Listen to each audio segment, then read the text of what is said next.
Hello, everyone. Welcome to the chat show where we talk about employment, empathy, and innovation. Employment is the focus area, and two forces, empathy and innovation, how these two forces are truly promoting employment for everyone, inclusive of people on the spectrum and people with other visible and invisible disabilities. Today, my guest is Abigail Erickson Torres. She's the CEO of Bryan's House, an impact agency developing progressive and accessible pathways um, to inclusion to better serve more at-risk children with special needs in eight counties in North Texas. For 30 years, Bryan's House has served children with medical or developmental needs and their families by providing specialized childcare, respite care, and social services. With that, um, Abigail, welcome to the show and thank you for joining us today. Um, Hi, Nish. Thanks. I'm so pleased to be able to be on your show. What an thank honor. you. Thank you. So, Abigail, just let's start with this. I know you have just amazing a story and journey of doing some amazing work for hundreds and thousands of families in the region which you are serving. Tell us something about your journey and how you are creating really more inclusive future for children with disabilities and autism. Well, thanks. Yes, Brian's House has been around for about 33 years, and we were first started to work with. We worked with children who were coming out of hospital into care for CPS that were passing away from HIV and AIDS. Their mothers were in the hospital, and there was nowhere to put the children because there was such a stigma back then.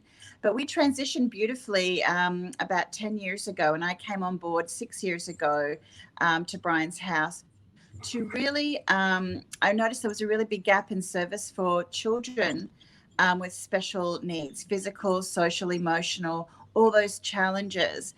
And so I really started to advocate and work with my board and our teams to try and find pathways to inclusion for these children, so that when they are served in our agency, they have this early intervention that is so robust that by the time they enter into employment at the other end of through that journey, they really are able to earn a livable wage and support a family and also help the community.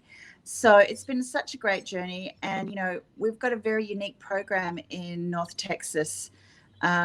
We are really fortunate to be able to have an on-site child development center, and in the model of that we have classrooms that are very inclusive, and that means we kind of have a small country hospital inside a classroom where the children are learning and they share joy, but they're also receiving their medical care, so they're getting their breathing treatments or their feeding tubes. And this is from the age of 1 to 5. And so, along with our case management, which overarches everything that we do at Brian's House, we're working holistically with the whole family to make sure they rise out of poverty. And that's one thing I haven't mentioned yet is most of our families we serve, the combined make less than $25,000 a year. So they are really struggling just with the expense of having a child, one or two or more children with special disabilities or needs. And so we are really fortunate to be able to provide that. It's incredibly rewarding.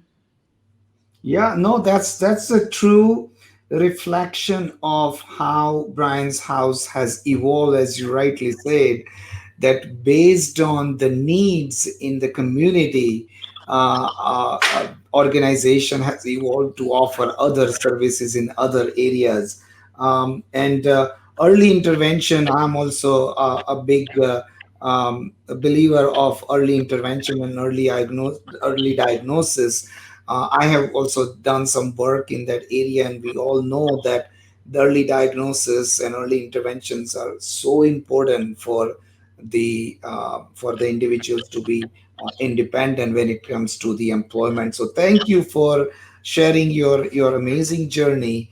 Tell us. I know you are personally connected. What is your connection to disability, and why you think it is so important for your organization? Well, I think my daughter has hearing loss, and we didn't find out until later on in her life.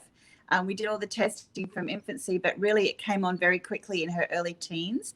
And so I thought, gosh, how is she going to be able to, do the things she needs to do? She has hearing aids. I also have two other members in my family. One is a designated person with, or a little person, as well as a nephew with Downs. And so they in Australia were doing really great programs. So I thought, why aren't they doing the programs like that here? Surely America is so progressive. What are the pathways for a mother if she doesn't, have all the resources, let alone is, trying to figure out if she's in transition. And what that means is, Brian's House also serves women that are running from trauma if they live in an abusive home or they've been trafficked or whatever that is. And some of their children have been injured in the womb or from those situations personally. So they have special needs, the children when they're born, and these women are brave enough. So we want to provide these unhoused, and I like to say unhoused instead of homeless, because homeless, that word to me has a lot of negative connotations. But a woman who is unhoused that has a child, with special needs, can create a home in her arms for that child as long as they feel safe. But a lot of these families didn't have that access or even know about us. And so that was one of the things that really was a driver for me, because when I first started out in this, working with early childhood leaders here in the city, they had doing great stuff for the 0 to 3 space and that early intervention. But it really wasn't until I came along and said, well, what about kiddos with special health needs? What can we do there? What can we do better? That, things started to blossom, and we had so many great partnerships. And, we offer therapies on site at Bryan's house. So the children, when they're in their classroom, they receive the therapy they need every single day. And you can imagine the change that happens when you receive that early intervention, and how that changes the child's trajectory really for life. And so how we're able to continue through in the communities that we serve up to the age of 21. So we have hundreds of families right now that are out in from all different walks of lives, all inclusive, all diverse populations, refugees. We have families that are struggling just to, through COVID, survive, and we've been able to help them. And so it's been really rewarding for me personally to be able to provide that intervention, and also create plans for the family. So when the child does age out of an independent school district, they have all the tools they need to find a job or make sure they become more independent. But we hopefully in the beginning of their lives have enabled them to be more mobile, can speak or eat or talk and do the things that the doctors told them they couldn't. Yeah, no, that makes sense with your Australian accent. Now that makes sense about your background and yes, um, and yes, I means organization. So one of the thing which I have learned from you earlier in our earlier conversation, that the work Brian's house is providing that support to families. Tell us a little bit about that, how this support is provided to the families and how it is really impacting hundreds and thousands of families in your region. Well, yes, we serve with duplicated services about 2,400 individual family members and children annually. We've probably impacted about 21,000 lives. But it's not just once. When the family comes to us, we look at the whole family. It could be a family of 2, 4, 5, 6. We say, what do you need? Where are you struggling? And so we try to provide, homeless prevention is a big deal. So we get 10 hospital networks that refer to us in the city. They refer the children, ages from infant right up to 21. And so we kind of meet the family where they are and say, what do you need?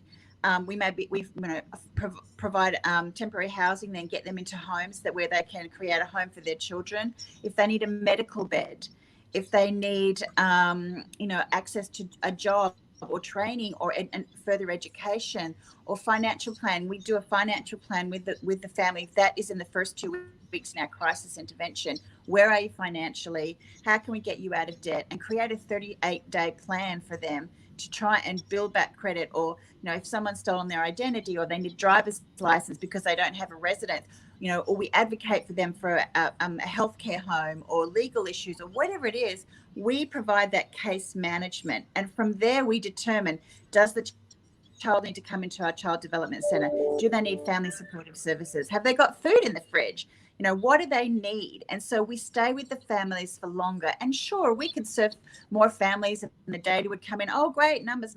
No, we really want to stay with the families longer. So some of our families have been with us up to 2 and 3 years. But what we're doing is creating a solid foundation for that family, that they become taxpayers. You're saving money in the community by not having those folks on, different social service programs paid for by the taxpayer.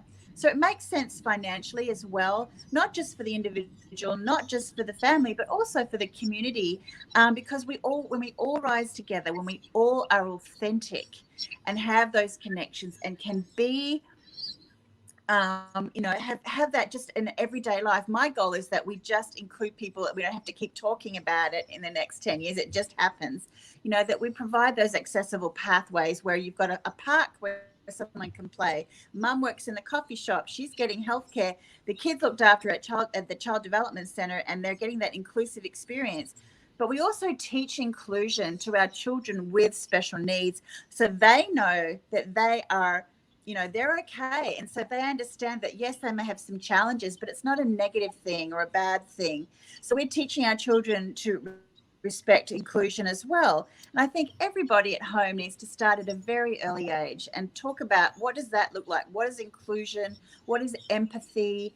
How can this impact my life? And then that translates beautifully when they're out working when they've graduated from whatever program. And they may not choose to go to college. They may choose to do something more entrepreneurial. That is a great thing. And that kind of leads me nicely into talking about our luncheon. Mm. Yeah, so I love it. What I heard is very holistic approach where you are truly providing the support by building this and impacting this whole ecosystem, including hospitals and all these other services. And the beautiful thing I which really like about is how you are helping individuals with disability also, about advocacy. Self advocacy is so important. Everybody's talking about that, and that has really impacted with in terms of the awareness in the society. So thank you for some of those great things, but I have a question that once you train these individuals, once you work with them, once you provide them the support, what is next in terms of how are you helping them find meaningful job or prepare them for work? If you can talk about a little bit about employment related things which we do, which I'm pretty sure you do it amazingly.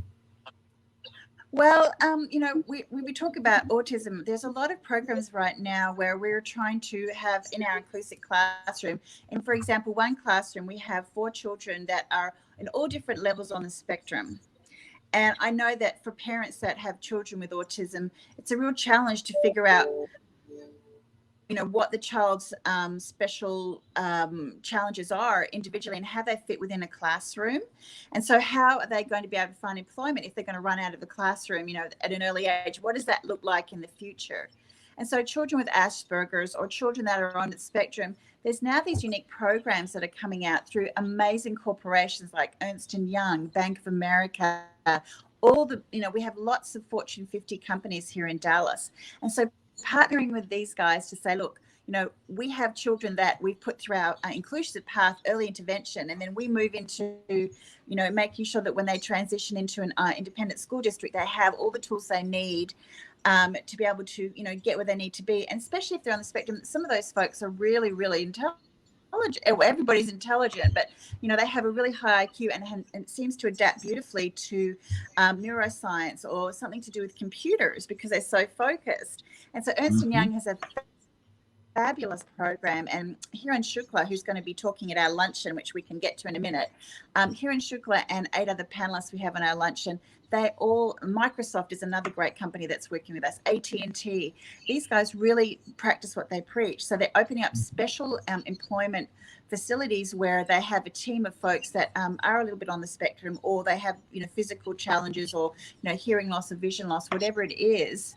They are really working to provide opportunities for them at their companies. And I think it has to start there, making sure they know what opportunities are out there.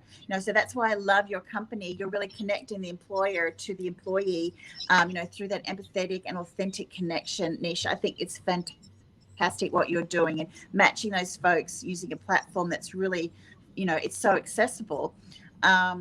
And making sure that those companies, and it could be a small company, it doesn't have to be, a corporation. And so we explore what a family member can do. So when they're aging out at 21, we kind of come up with a plan, and that may look like, a family member can live independently and still go to work with Down syndrome. They could work at a grocery store like Tom Thumb, or work at, Trader Joe's, or whatever it is.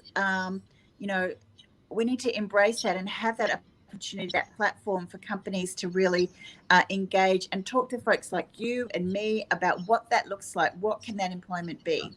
Bank of America in Dallas has a whole floor of folks, about 20 people that help with the mailings of all of their packets and whatever that is. And they take great pride, the people that work there, in the work they're doing, because they are valued. Mm-hmm. They are valued.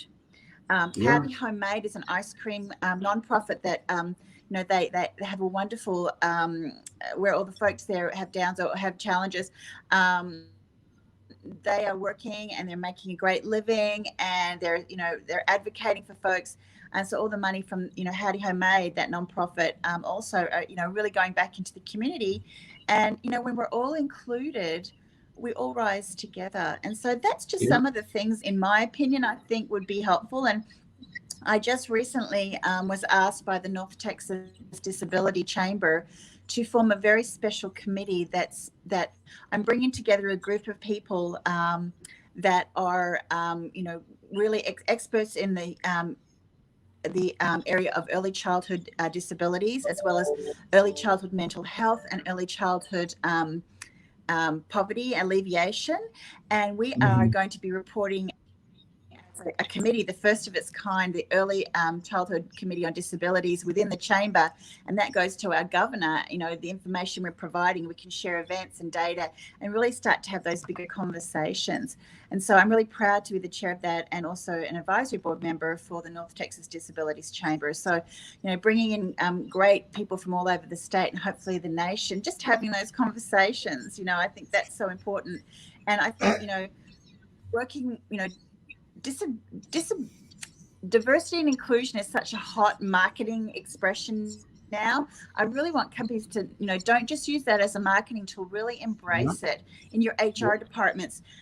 Do you have, 4 or 5 jobs that you can offer a person that has challenges? Are you employing that group of people? I think having that be a part of a core value in a company, not just checking off the box. I think that's really how we all, can do much better and have that empathy and understanding.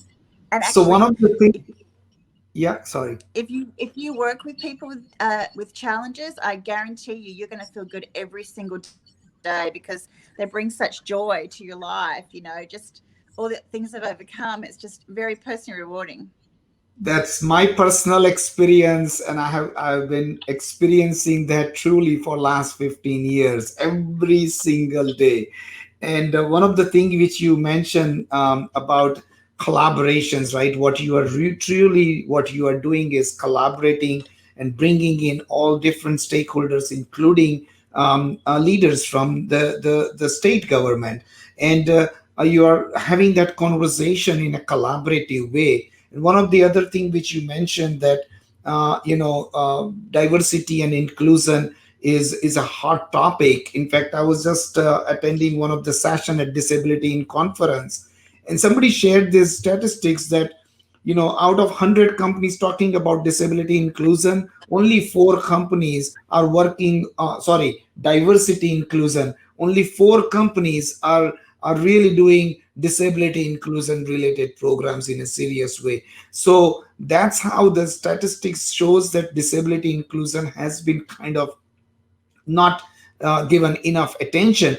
But what we have experienced at Rangam and Sourceable is now things are changing. Companies are paying attention, because I mentioned this to you earlier, that I truly have seen and experienced that every one of us are connected to someone with disability. And so we all have good intentions, almost all. So, it's just a matter of how we all collaborate together. But talking about the collaboration, tell us a little bit about your luncheon event, because I'm pretty sure viewers would be interested in learning more and participating and contributing to your event. Absolutely. I'm so excited about our luncheon. It's on September 22nd at the Bilo Mansion. And we put this luncheon off for almost 2 years because of COVID. And so it's going to be an in-person luncheon for about 450 to 500 folks. And we have a panel of eight people from around the country, including Tracy Picon from Microsoft. We have Kelly Burton. She works through AT&T.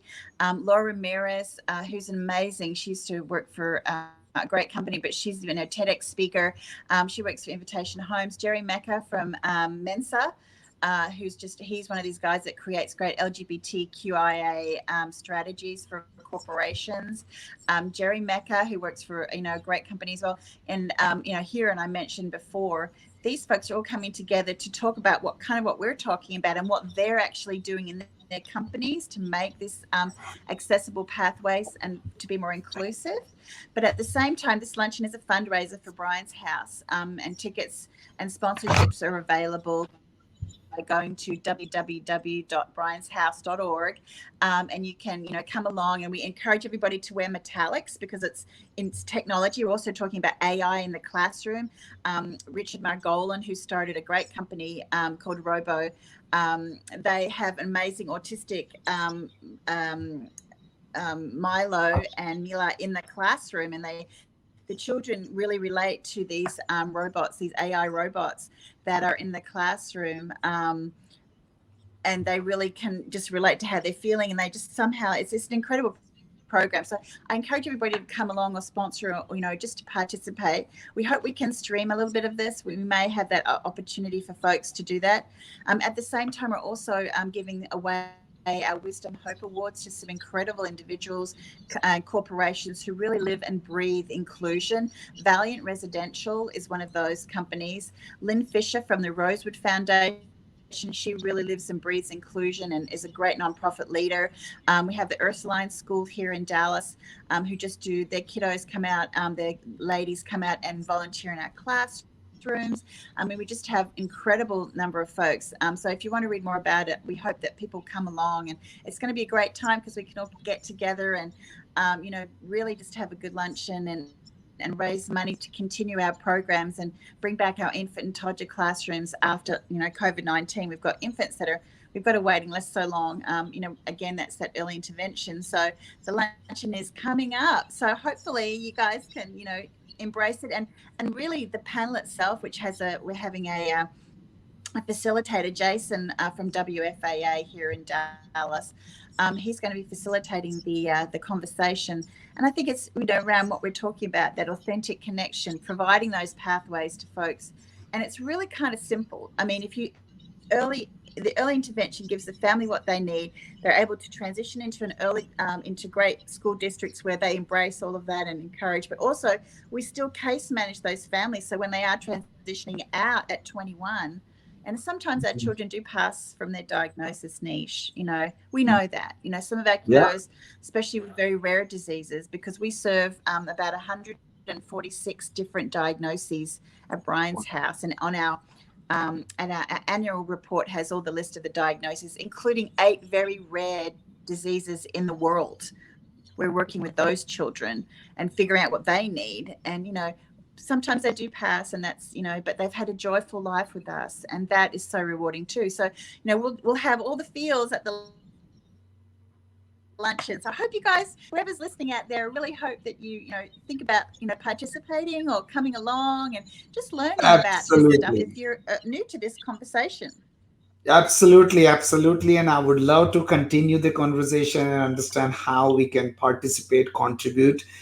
We will reach out to you. But I really love the way how you are really connecting people and through your leadership, Brian's house is doing some Oh, amazing work, yes. in, impacting so many people. And I can see, I can hear that passion in your voice.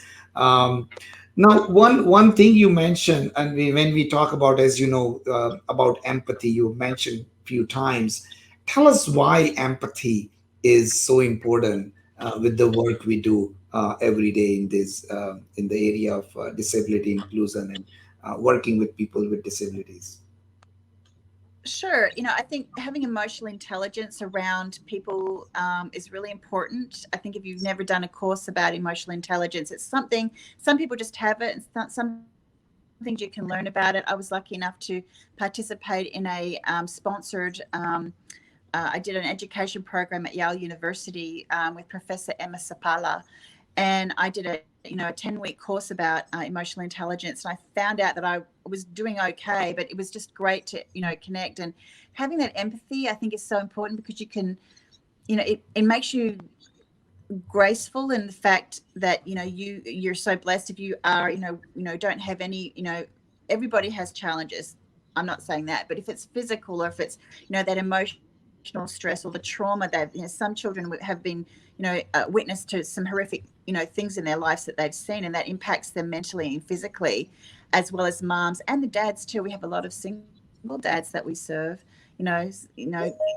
It's a challenge. We've worked around that. So I think, just putting yourself in someone else's shoes for a while and really speaking about that, and engaging more about that as an HR professional or as someone who's hiring, putting yourself in that person's shoes and really just taking a breath and kind of saying, okay, I'm really focusing on what you're saying and listening to that and having that empathy. I think that'll make you a better person. I also think it'll improve the community. And, we're all rushing around so much these days that just slowing down a little bit, I think, and working with families or really learning more about what it is to be empathetic, you will have such a great life. You will just be embraced and you will embrace others. And it really enriches your life. I get emotional about it because, I just see so many people struggling right now. And mental Yeah. health is a big thing. It's okay to say you're not doing okay. I just really feel that, if you really like it's Friday right now, what are you doing today? You're running around trying to get everything done before the weekend. Just take a minute just to think about, how lucky you are that you're alive. We lost so many folks from COVID, and just having that empathy for people who are struggling. And so, you know, people say don't give to panhandlers. I always give $1 if I can, because you just don't know their backstory. They could be veterans. They could be, this may be living with trauma. You just don't know. So don't be a judgy wudgy. Have that empathy. So right, so true, and that's just as we in our world, I call this, how do we innovate through empathy, right? So taking the empathetic approach, and in the area of what we do, and also Brian's house work is also, it's a lot of creative way of helping someone. And you mentioned that when you see that joy on the person with disability whom we are working with, it's a great reward. And I have personally experienced that, and that's how I got connected. And that empathetic approach when we are working with these individuals, it's just amazing, amazing. It's not only just right thing to do, but it's a good thing for ourselves also, and as you rightly said, for the organization also, it's a great thing.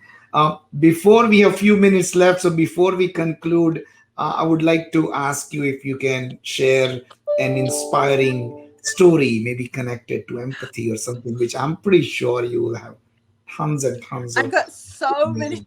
stories. Oh my gosh. I'll give you an example of Penny. Penny came to Okay. Brian's house when she was 2 years old, and she could not move from anywhere from that head, from the neck down, and she had very limited use in her torso, but she couldn't move her arms or her legs that were shortened. And so we had her in the classroom, and she was like an ingenue, this young lady. She was so bright, and she'd never had the chance to be in an inclusive room with other Mm. children. And she wasn't really mobile, and so she figured it out with we figured it out with her how she could do the activities and things like that. She used a mouth to play with the dolls, and we would include her in all these different things, and she was just so bright. And so one day we're able to find her this wheelchair that she could use. There's like a bar around her head, and she could push her head and she could go forward or back or left or right. And so we brought that chair to her, and we started training her with the therapist in the hallway, because it has this long way to go, so she could drive it this way and that. And we thought, oh, we'll just gingerly put her in there. And so we did. And after literally about 40 seconds of instruction on how to use the head thing, she figured it out, and she whipped around, and she was gone down the hallway in her own chair. That Oh, wow. she found personal independence in her physical life for the very first time. She said, I want to go this way, I'm going to go that way. So off she went, and we were running down the hallway, wait, Penny, wait. It was so beautiful. Her mother cried, I cried, everybody was crying. And from there, she just blossomed because her brain synapses were firing, and she was able to do what she needed to do. And so now she's in a typically developing classroom in another school, and she's doing great. Amazing, amazing story of independence and how independence is really impacting their mental health also. Just imagine how amazing experience she must be going through when she figured out. And wow, wow. So nice, so nice. I really enjoyed this conversation. Abigail, I wish I could have continued, but keeping the time constraint in mind, I would like to say thank you again. Thank you for your time here. Thank you for doing some amazing, empathy driven, innovative work at Brian's house and impacting hundreds and thousands of families. We will continue this conversation. And again, thank you. Thanks, Thank you, Nish. You're every. cool. And if anybody wants me to chat with them, I would love to be able to chat and, tell more people about it. Thank you so much. And link in Hey, with me, everybody. thank you. Thank you, everyone, for joining. We will continue this conversation next week, same time, same place, on empathy, innovation, and employment. Stay safe, stay healthy. Thank you. Take care. Bye bye. Bye. Bye.